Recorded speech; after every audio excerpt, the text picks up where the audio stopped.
C'est très compliqué pour les parents. Donc on fait une annonce, on leur rajoute donc quelque chose qu'ils n'ont pas l'habitude de faire à ce stade-là, c'est-à-dire en seconde. Et derrière, on a des entreprises qui, la plupart du temps, ne répondent pas.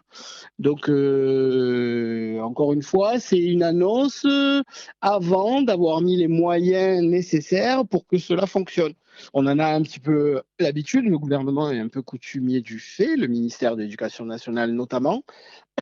Donc, on espère qu'il va y avoir des dispositifs qui vont faciliter ces démarches-là. Moi, je suis concerné, je suis papa d'un élève de seconde, donc je connais la difficulté. Mais déjà, enfin, il faut que les entreprises répondent quand les parents les sollicitent. Ça serait un minimum déjà pour pouvoir passer à d'autres entreprises éventuellement. Donc là, c'est un petit peu la course parce qu'il y a des délais, on est contraint.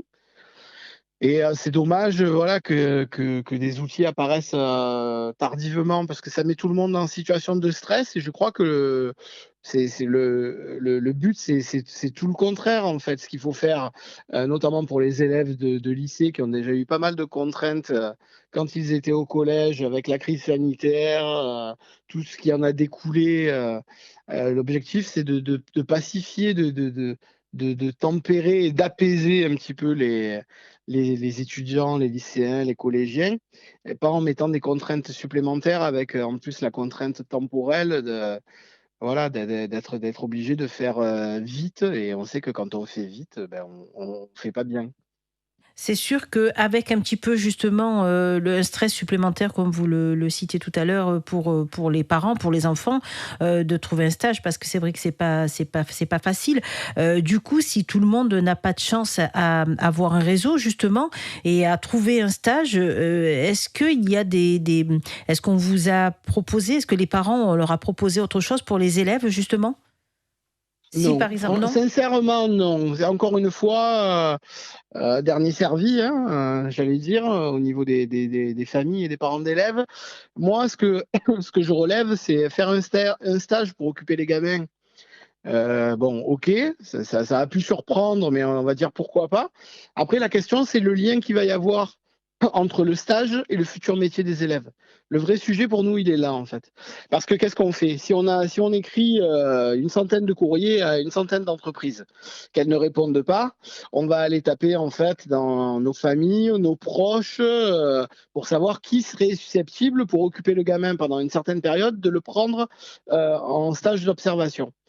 Et moi, ce que j'aimerais tirer comme bilan à partir de la rentrée prochaine, c'est quel gamin est allé dans une entreprise qui a un lien avec son futur métier ou ses futures ambitions, en fait.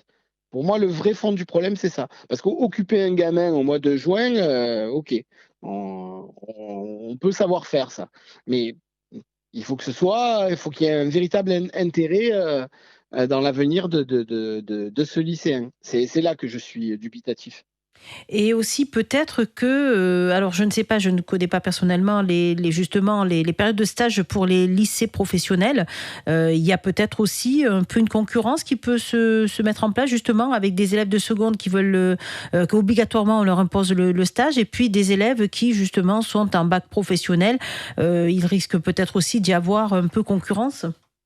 Ouais, potentiellement, ça pourrait. Je suis pas sûr que ce soit le nœud du problème, mais oui, ça peut, effectivement. Oui, donc voilà, c'est assez compliqué de trouver. Est-ce que justement les parents ont été un peu prévenus? Comment ça s'est? Est-ce qu'avec les professeurs, est-ce qu'avec les chefs d'établissement, il y a eu des réunions? Ça a été un petit peu présenté justement ce dispositif? Sincèrement, non, il y a un gros manque, mais je crois que les chefs d'établissement, les enseignants, tout le monde est un petit peu pris au dépourvu d'annonces qui sont faites par voie médiatique le plus souvent.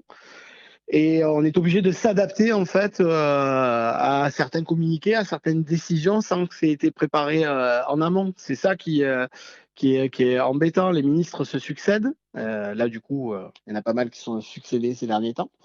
Euh, et la communication, finalement, reste la même. Il n'y a rien de préparé. Voilà. Nous, ce qu'on aimerait, c'est, encore une fois, hein, se mettre autour de la table, et puis que les décisions, elles soient prises en commun avec les premiers concernés, c'est-à-dire les élèves et puis leurs familles. Et dans ce cas-là, effectivement, on pourrait envisager des solutions. Là, on fait une annonce, en fait, donc le président fait une annonce, et puis derrière, c'est branle-bas de combat pour essayer de trouver un stage. Bon, c'est pas la méthode, voilà, pour nous, la démocratie, c'est pas ça. Je comprends, et d'autant plus que c'est, là, on le précise, hein, c'est une première, hein, ce stage-là obligatoire, c'est nouveau en fait par rapport à Oui, cette tout année. à fait. D'accord.